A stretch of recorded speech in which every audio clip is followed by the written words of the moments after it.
A provincial government report into that tanker crash in Goldstream Park in April is out, and it is sharply critical of the way the Transportation Ministry handled the road closure that stranded South Island travellers for 22 hours.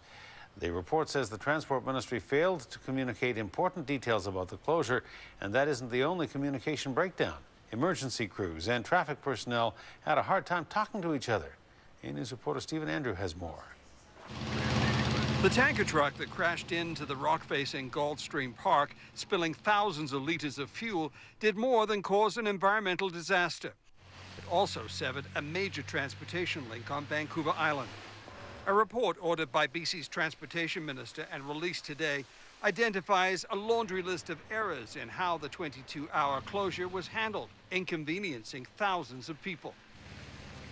Among the findings, the Transportation Ministry did a poor job communicating the length of the closure or detours to motorists.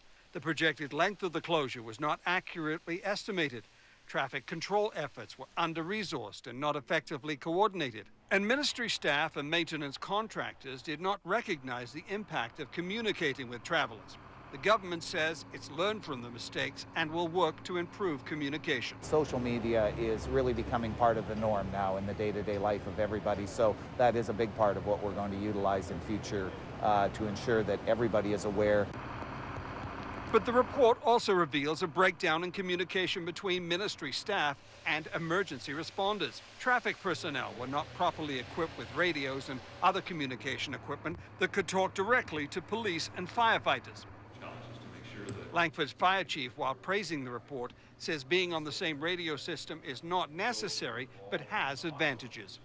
It still would not be effective if we are not channeling our communications and having a unified approach to the decision-making. Officers walk through their Langford wants to improve multi-agency and regional coordination by setting up a series of training exercises. The more training we can do, just like a sports team, you have to train to perform. Our firefighters need to continually train to hone their skills and be ready for the real incident. I can't comment on what police and ambulance do for that. I'm not privy to that, what their level of training is in the incident command system. This is the scene at the crash and spill site today. As you can see, traffic is moving very well on the highway through Goldstream Park, but there are still signs that an environmental disaster occurred here. These barrels contain contaminated water, and with the sun beating down, the stench of gasoline is everywhere.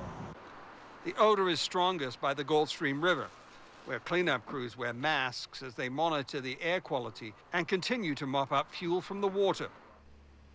If there is anything positive to come from this disaster, it's that it could have been much worse. The government is praising emergency environmental crews for acting so quickly. And the province says the lessons learned from the spill and road closures will be used to help should another disaster occur anywhere in the province. In Langford, Stephen Andrew, A-News.